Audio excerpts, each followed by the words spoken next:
오늘 우리에게 주시는 하나님의 말씀은 요한복음 17장 6절로부터 19절 말씀입니다.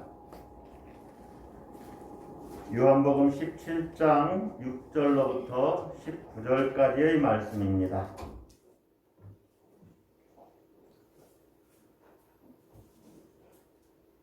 교독하겠습니다.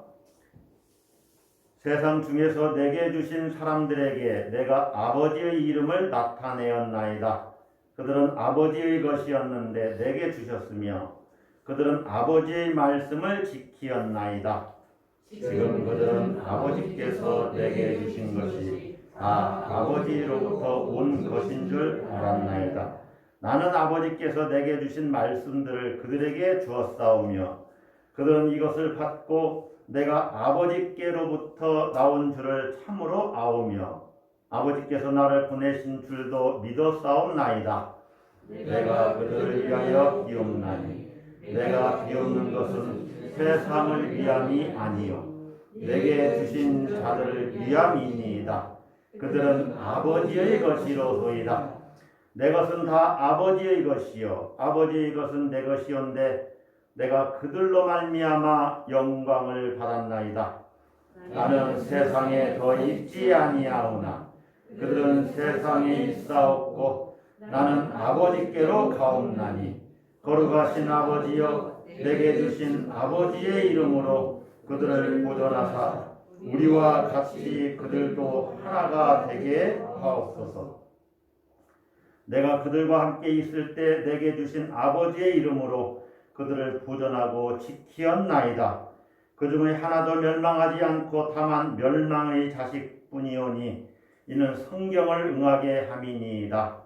지금 내가 아버지께로 가오니 내가 세상에서 이 말을 하옵는 것은 그들로 내 기쁨을 그들 안에 충만히 가지게 하여 함이니이다. 내가 아버지의 말씀을 그들에게 주었사오매 세상이 그들을 미워하였사오니 이는 내가 세상에 속하지 아니함같이 그들도 세상에 속하지 아니함으로 인함이니이다.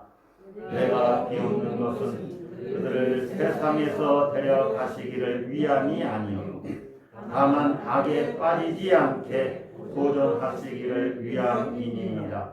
내가 세상에 속하지 아니함같이 그들도 세상에 속하지 아니하였사옵나이다. 그들을 진리로 거룩하게 하옵소서.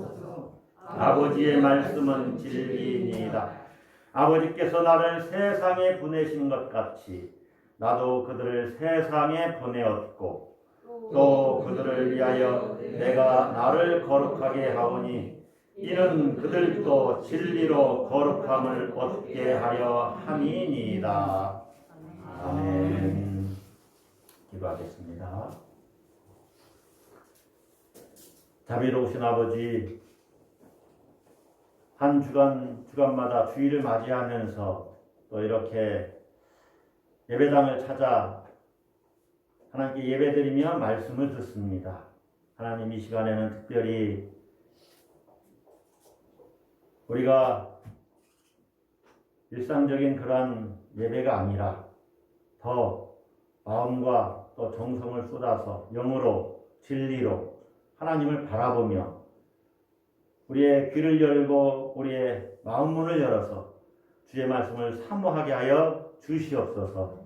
성령께서 주장하셔서 말씀을 받을 만한 옥토가 되게 하여 주시옵소서.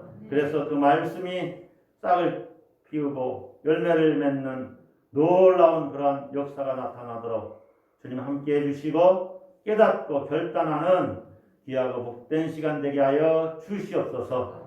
모든 세상의 걱정, 근심, 시름을 잊어버리고 이 시간에는 말씀으로 충만케 되며 하나님의 영으로 성령으로 충만케 되도록 주여 함께하여 주시옵소서. 그래서 세상을 넉넉히 이기는 우리 모든 성도들 되게 하시고 인생의 참 비전과 꿈이 무엇이어야 하는지를 알게 되는 놀라운 시간 되게 하여 주시옵소서. 전하는 자나 듣는 자가 함께 은혜 받는 귀하고 복된 시간 되게 해 주시기를 간절히 소원하옵고 예수 그리스도의 이름으로 기도드립니다. 아멘. 여러분 지난 한 주간 잘 사셨습니까? 아멘 안 하신 분들은 잘 못 사셨습니까? 다시 여쭙겠습니다. 지난 한 주간 여러분 잘 사셨습니까?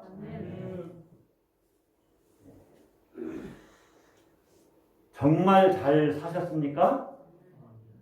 정말로 잘 사셨습니까? 질문이 이제 이렇게 정말로 잘 살았느냐 이렇게 여쭤보니까 아멘 소리가 줄어들죠. 누구나 그럴 겁니다. 여러분 어떻게 사는 것이 잘 사는 것일까요? 어떻게 사는 것이 잘 사는 것일까? 특별히 그리스도인으로서 우리가 어떻게 사는 것이 하나님 앞에서 잘 사는 것일까요? 흔히 사람들은 그 집 잘 살아 이렇게 얘기하면 뭐 뻔하죠. 돈 많이 벌고 또 부유해서 돈이 많아서 넓은 집에서 또 때를 따라서는 호화주택에서 그리고 좋은 자동차 타면서 경제적으로 부족함 없이 사는 것을 사람들은 잘 산다 이렇게 얘기를 합니다. 그런데 우리가 깊이 생각해 보면 정말로 그것이 잘 사는 것일까? 정말로 그것이 잘 사는 것일까? 미국의 복음주의자이며 기독교 저술가이시고 또 베들레헴 침례교회의 원로 목사님 지금 76세 되셨거든요. 은퇴하셨죠. 원로 목사님이신 존 파이퍼 목사님은 이렇게 잘 사는 것을 규정합니다. 잘 사는 것은 하나님을 높이고 누구를 높이고 하나님을 높이고 영혼을 만족하게 하려는 단 하나의 열정으로 살아가는 것 그렇게 말씀합니다. 하나님을 높이고 영혼을 만족하게 하려는 단 하나의 열정으로 사는 것이 잘 사는 것이다. 그러면서 존 파이퍼 목사님은 잘 살기 위해서는 삶을 허비하지 말아야 한다고 강조를 합니다. 무엇을 허비하지 말라? 삶을 허비하지 말라. 그래서 많은 책을 쓰셨지만은 책 제목 중에 하나가 삶을 허비하지 말라 하는 책이 있어요. 삶을 허비하지 말라. Don't waste your life. 삶을 허비하지 말라. 사람들은 종종 인생 말년에 인생 헛살았어. 인생 헛살았어. 이런 말들을 합니다. 인생의 종착역에서 인생 헛살았어. 이렇게 고백하면 도대체 어떻게 하자는 겁니까? 어디서 헛산 그 인생을 보상받을 수가 있어요? 인생 헛살았다고 고백하지 않으려면 어떻게 해야 되느냐? 삶을 허비하지 말아야 된다는 거죠. 파이프 목사님의 집에는 어린 시절부터 이런 액자가 이렇게 벽에 걸려 있었다고 그래요. 한 번뿐인 인생 곧 지나가리라. 오직 그리스도를 위해 한 일만 영원하리라. 여러분도 한번 따라서 해보겠습니다. 한 번뿐인 인생 곧 지나가리라. 오직 그리스도를 위해 한 일만 영원하리라. 예수 그리스도를 위해서 한 일만 영원하다는 거예요. 그래서 파이프 목사는 그 액자를 보면서 매일 이렇게 다짐했다고 그래요. 인생은 한 번뿐이다. 인생에는 연습이 없다. 인생을 재는 영원한 잣대는 예수 그리스도다. 한 번뿐인 인생 곧 지나가리라. 오직 그리스도를 위해 한 일만 영원하리라. 제가 짐 엘리엇 선교사가 생각이 나요. 에콰도르 그 선교를 떠났다가 순교하셨잖아요. 5명의 같은 날 같은 장소에서 창에 찔려서 창끝이라는 영화가 나와 있었는데 우리도 예전에 한번 봤잖아요. 그 짐 엘리엇 선교사가 영원하지 않은 것을 투자하는 것이 얼마나 바보스러운지 이야기하잖아요. 영원한 것은 영원히 소멸되지 않는 것에 투자하는 것이라고 이렇게 이야기를 합니다. 그것이 가장 중요하다는 거죠. 영원하지 않은 것에 인생을 허비하는 것은 가장 바보스러운 일이라는 거죠. 여러분, 삶을 허비하지 않는 것이 잘 사는 것이고, 그러기 위해서는 하나님을 높이고 영혼을 만족해 하는 그 일에 내가 전심으로 집중해서 사는 거예요.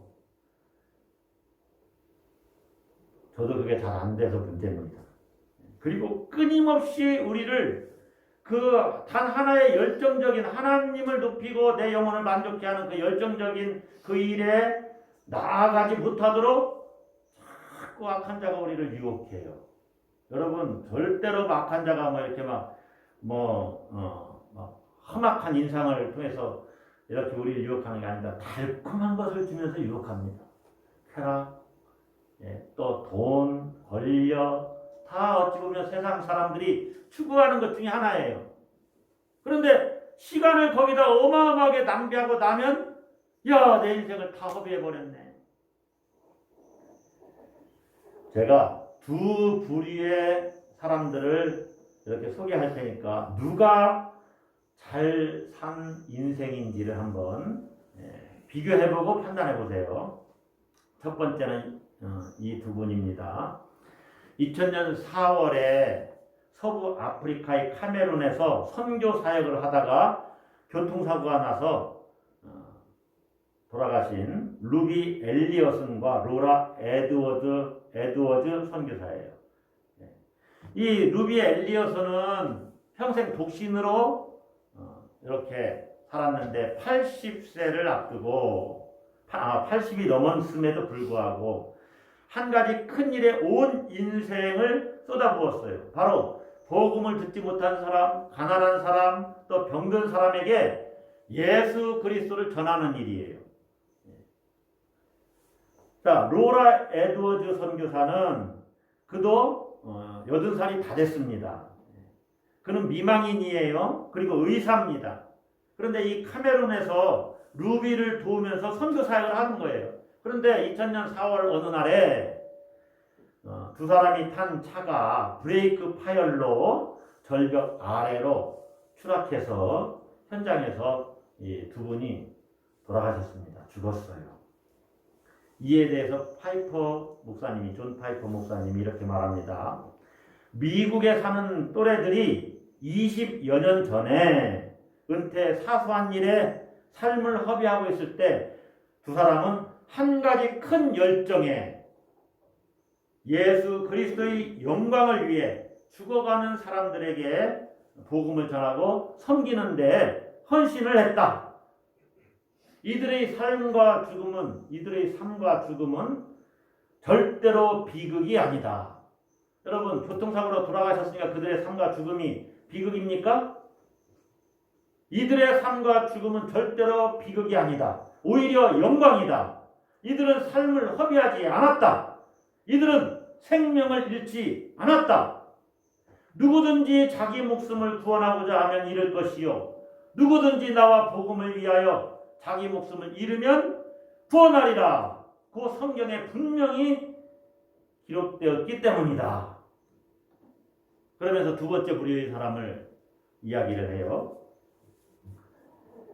파이퍼 목사님은 무엇이 정말로 비극인지 여러분에게 말해주겠다고 하면서 1998년 리더스 다이제스트라는 책자는요, 제 손바닥만한 책자예요. 요만해요, 정말로. 그런데 거기에 여러 가지 그 이야기들을 써놨어요. 재미난 유머도 있고, 거기에 소개된 한 부부 이야기를 소개했습니다. 5, 6년 전에 미국 북동부에서 59세와 51세로 일찍 은퇴한 부부가 있었다.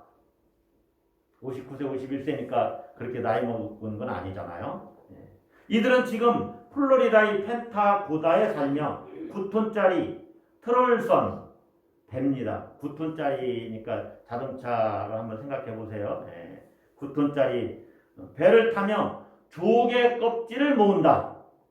처음 이거를 읽었을 때 파이퍼 목사님은 농담이려니 생각을 했다고 그래요.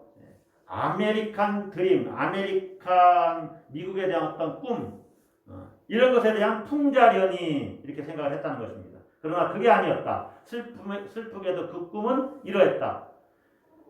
한 번뿐이며 하나님이 주신 귀한 삶이 끝나고 창조자에게 당신의 삶을 설명하기 전에 소프트볼과, 이건 야구공보다 조금 큰 그 야구 게임 비슷한 게임이 있잖아요. 소프트 게임, 그 소프트볼 이렇게 던지고, 이 소프트볼과 조개 껍질 수집을 당신의 삶의 마지막 큰 일로 삼아라. 큰 심판날에 그리스도 앞에서 이렇게 말하는 이들을 그려보라.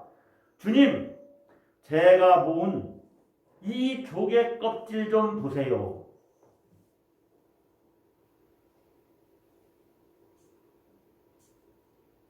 존 파이퍼 목사님은 리더스 다이제스트에 실린 이 부부의 이야기야말로 가장 비극적인 삶의 전형이라고 이야기를 하고 있어요. 무엇이 정말 비극이냐? 인생을 허비하는 것이 비극이라는 겁니다. 한 번뿐이기 때문에 더 이상 기회가 없어요. 하나님 나라와 전혀 상관이 없는, 관련이 없는 그 일에 시간을 낭비하고 허비하고 무의미하게 사는 것이 비극이라는 것입니다. 비극. 여러분의 삶은 어떻습니까? 저도 이 설교를 준비하면서 엄청나게 생각을 많이 했고 도전을 받지요.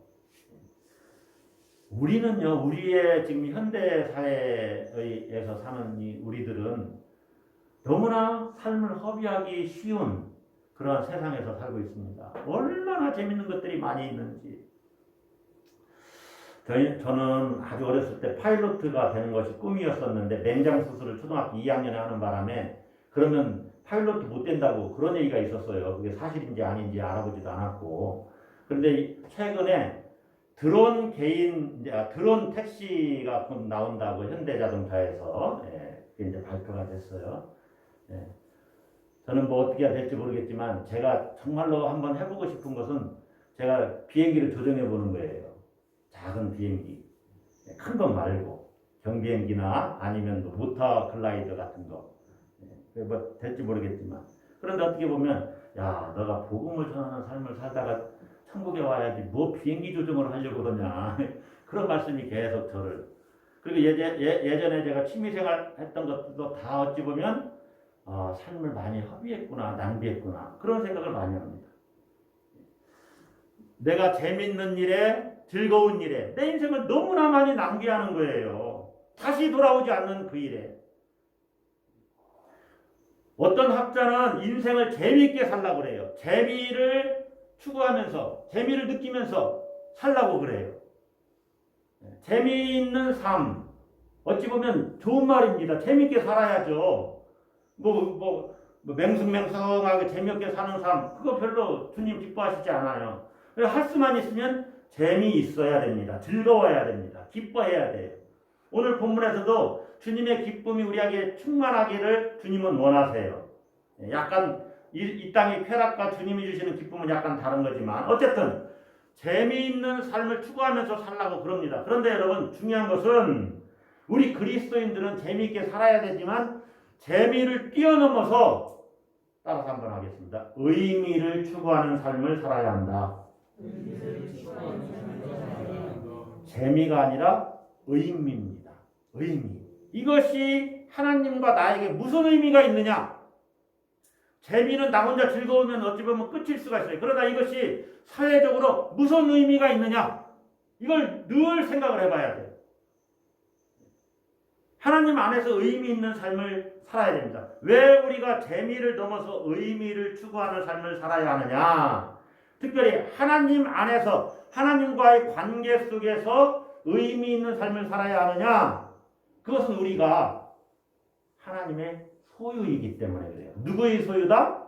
하나님의 소유. 오늘 본문에서도 분명하게 예수님이 말씀하시죠. 우리가 하나님의 것이었는데 예수님에게 하나님이 주셨다는 거예요. 그러면서 실상 하나님의 것은 예수님의 것이고 예수님의 것은 하나님의 것이라고 말씀해요. 본문이 좀 길지만은 9절에 내가 그들을 위하여 비옵나니 내가 비옵는 것은 세상을 위함이 아니요 내게 주신 자들을 위함이니. 하나님이 예수님에게 주셨다는 거죠.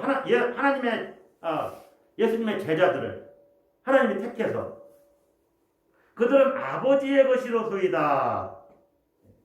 그러면서 10절에 내 것은 다 아버지의 것이요 아버지의 것은 내 것이온데. 그러니까 우리가 하나님의 소유이기 때문에 하나님 안에서 하나님과의 관계 속에서 의미 있는 삶을 살아야 된다는 것이죠. 예수님의 소유이기 때문에 예수님의 제자로서 합당한 삶을 살아야 된다는 것입니다. 여러분은 마귀의 소유가 아닙니다. 세상에 속한 자가 아니에요. 본문에서 주님은 분명하게 말씀해요. 본문을 이제 잠깐 설명해 드리면, 본문은 요한복음 전체 17장 중에 우리가 일부분 오늘 교회력에 따라서 복음서 본문을 택했는데, 요한복음 17장은 예수님의 기도예요. 그리고 오늘 우리가 읽은 본문과 다음에 나오는 20절부터 26절까지의 본문은 제자들을 위한 기도와 그 다음에 그 제자들의 증언을 듣고 예수님을 믿게 될 그 사람들을 위한 예수님의 기도라고 볼 수가 있어요. 그래서 이 17장 전체를 대제사장적 기도, 특별히 오늘 본문과 다음에 나오는 본문이 대제사장적 기도입니다. 예수님의 기도예요. 그런데 이 17장 상황이 어떤 상황이냐면은 이제 예수님이 곧 십자가를 지시고 죽으셔요. 물론 부활과 또 승천이 이렇게 미래적인 일로 예비되어 있지요. 오늘이 부활절 마지막 주일이고 또 승천 주일입니다. 왜 이 본문이 오늘 본문으로 택해져 있나 제가 한번 이렇게 생각을 해보니까 오늘 본문에 이런 말씀이 있어요. 내가 아버지께로 간다. 아버지께로 간다. 나는 11절에 나는 세상에 더 있지 아니하오나 나는 아버지께로 가옵나니. 13절에도 지금 내가 아버지께로 가오니. 이게 승천하실 것이 임박했다 그 말입니다. 그러니까 제자들은 예수님이 떠나셔도 세상에 그대로 남아 있어요. 예수님만 떠나가시는 거예요. 그래서 예수님이 그들을 위해서, 제자들을 위해서 기도를 드리고 있는 것입니다. 그런데 이 제자가 어떤 사람들이냐? 제자들은 하나님의 소유라는 거죠. 하나님의 백성이라는 거죠. 예수님의 소유라는 거죠. 예수님의 백성이라는 거죠. 세상에 속하지 않았다는 거죠. 제자들은 여전히 세상에 남아 있습니다. 세상에서 살아요. 그런데 세상에 있어도 세상에 속하지 않은 존재라는 것입니다. 따라서 하겠습니다. 세상에 있어도 세상에 속하지 않은 존재. 제자들은 그런 사람. 우리가 그런 사람. 우리가 세상 속에서 이렇게 살지만 세상에 속한 것은 아니다 그 말이에요.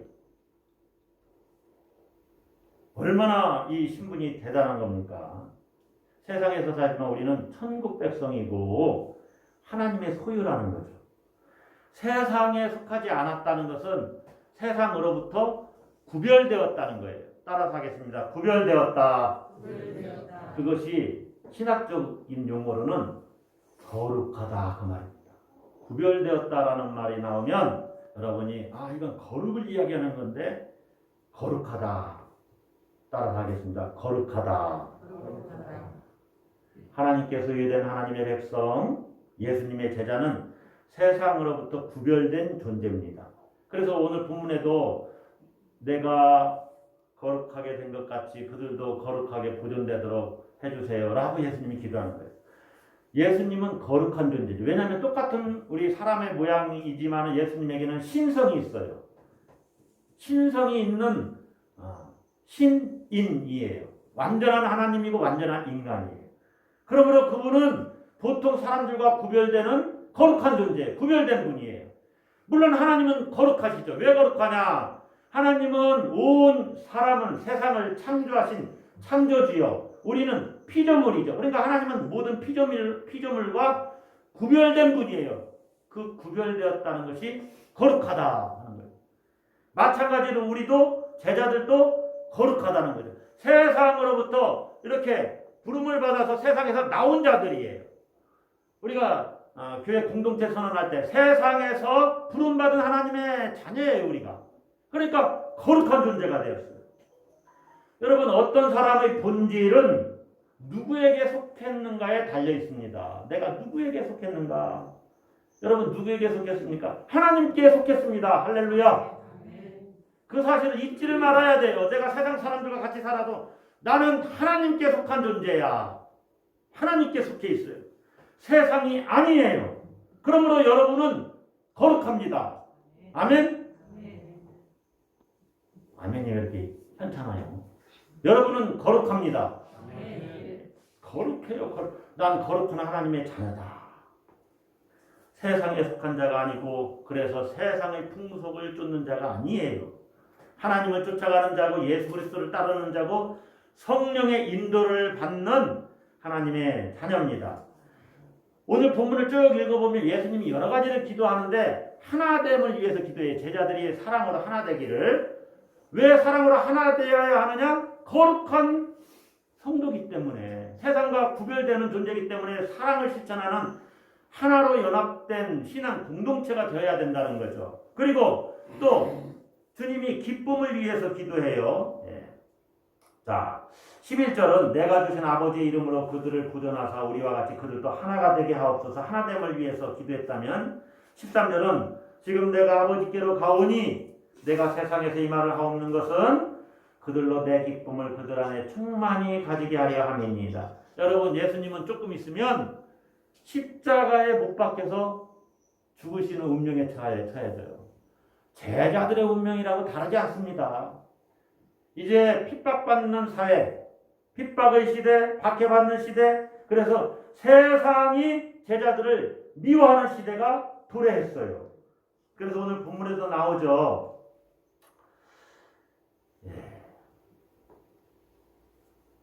몇 절에 나와요? 14절에 나오죠. 내가 아버지의 말씀을 그들에게 주었사오매 세상이 그들을 미워하였사오니.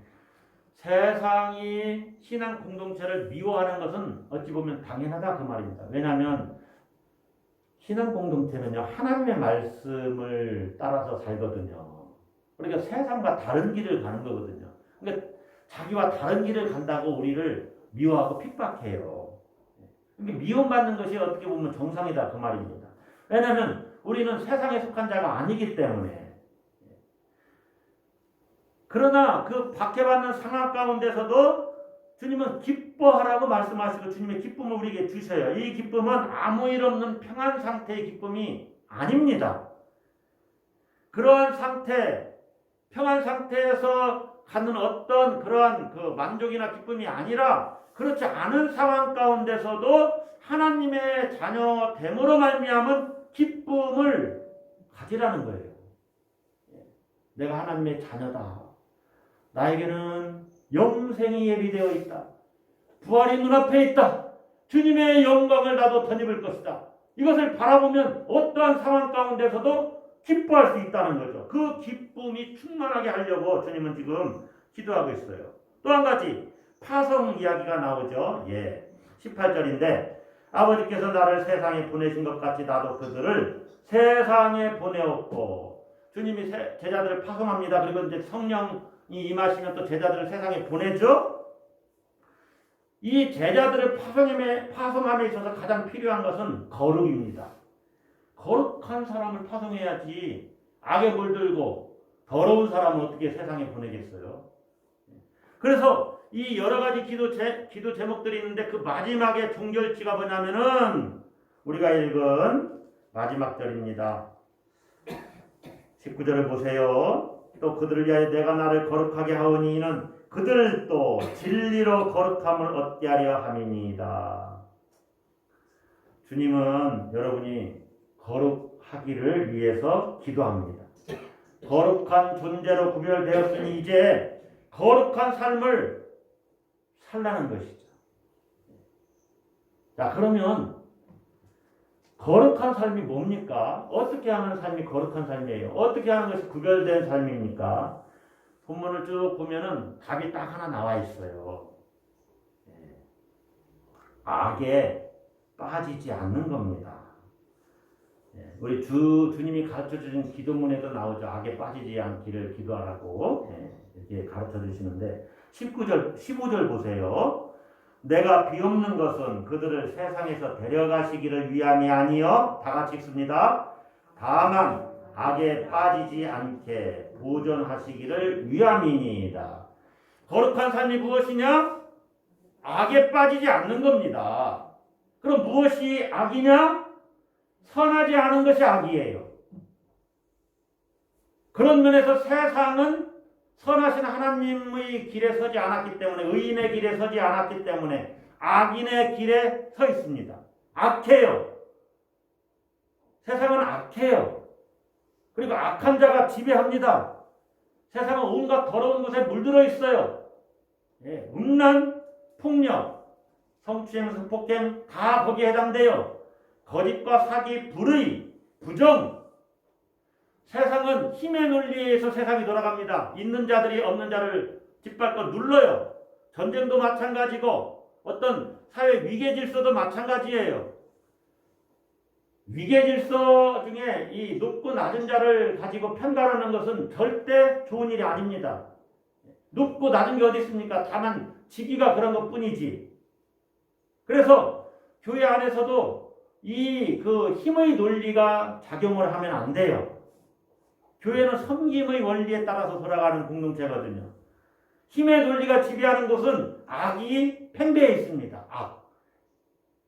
모든 것이 지금 제가 말씀드린 것이 악이에요. 악. 하나님과 관련되면서 선한 것이 어디 있습니까? 음란, 폭력, 성추행, 성폭행, 거짓, 사기, 모든 범죄들, 살인,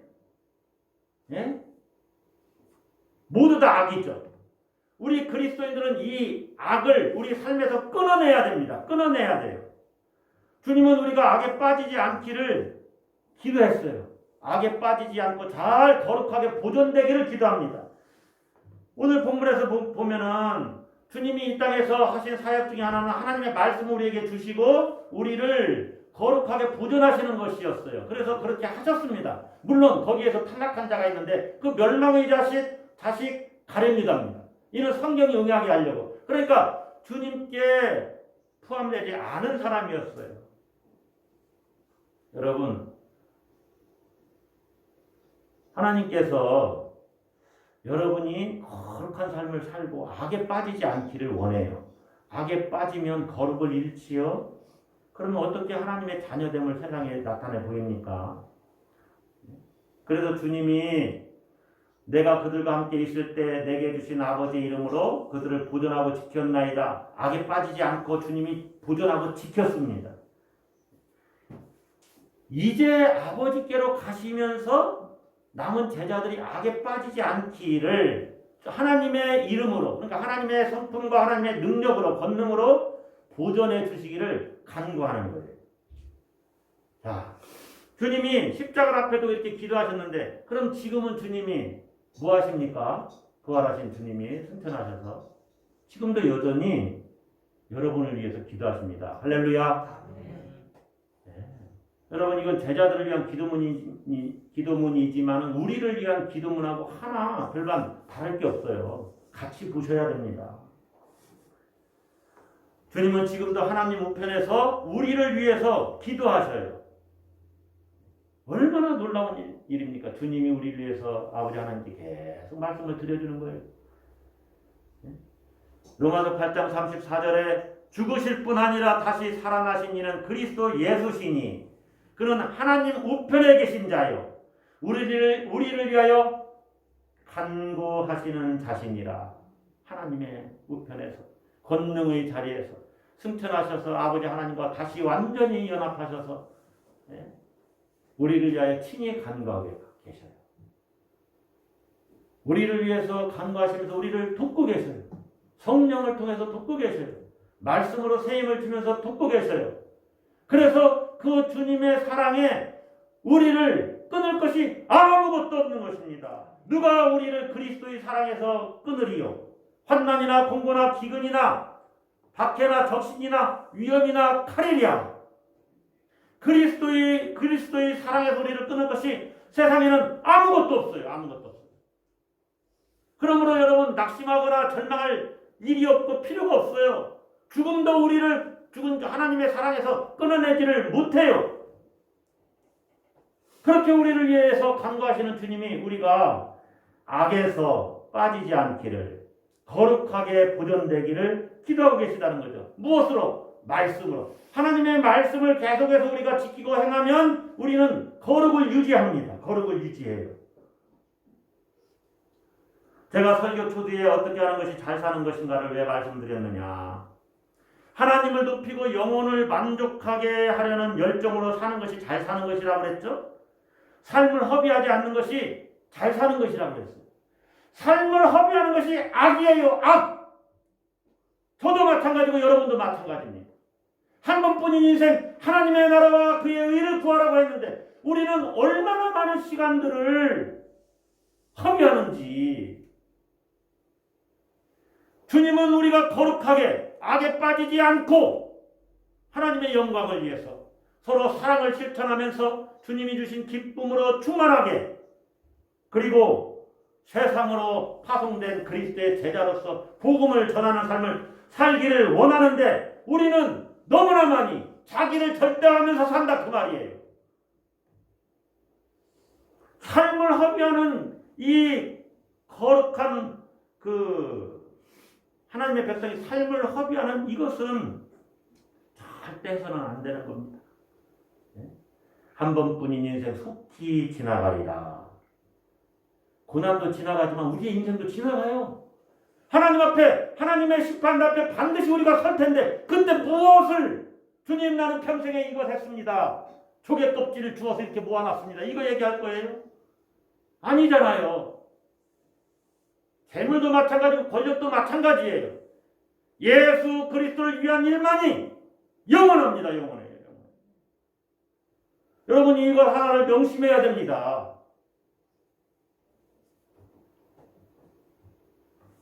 제자들을 사랑해서 끝까지 사랑해서 십자가를 지신 예수 그리스도, 그 사랑을 생각해 보세요. 우리가 무엇을 위해서 살아야 되겠습니까? 오직 주님을 위해서, 오직 그의 나라와 그의 의를 위해서. 인생은 한 번뿐이다. 연습은 없다. 인생을 재는 영원한 잣대는 예수 그리스도다. 존 팔버 목사님의 이 경구를 여러분 가슴에 담으십시오. 한 번뿐인 인생 곧 지나가리라. 오직 그리스도를 위해 한 일만 영원하리라. 오직 그리스도를 위해서 한 일만 영원하리라. 저는 여러분이, 그리고 저도 세상에 속하지 아니한 그리스도인으로서 세상의 헛된 것들을 끊어내고, 악을 끊어내고, 악한 자의 유혹을 끊어내고, 악한 것들에서 벗어나기를 소망합니다. 오직 그리스도를 위해서 사시는 여러분과 제가 되기를 축복합니다. 다 같이 한번 따라서 하겠습니다. 진리로 거룩하게 하옵소서. 기도하겠습니다. 거룩하신 아버지,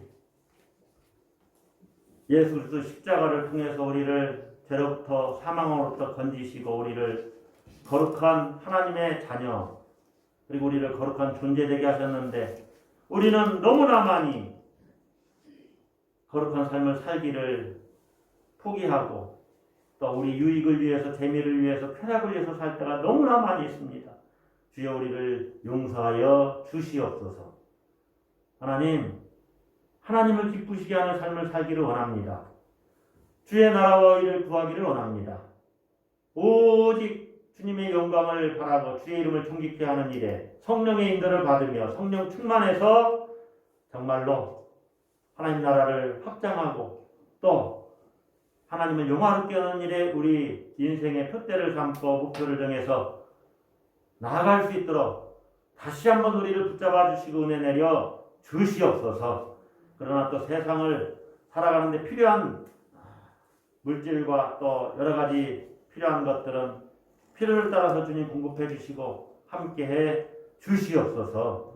하나님, 우리가 잘못 살았다면은 정말로 다시 잘 살 수 있도록 은혜 베푸시고 변화되는 우리 모두가 되게 하여 주시옵소서. 지금도 주님이 우리를 위해 기도하심을 믿고 주님이 우리를 도우신다는 사실을 확신하면서 용기 내어서 꿋꿋하게 우리에게 주어진 삶을 잘 달려갈 수 있도록 주님 함께하여 주시옵소서. 감사드리며 예수 그리스도의 이름으로 기도드립니다.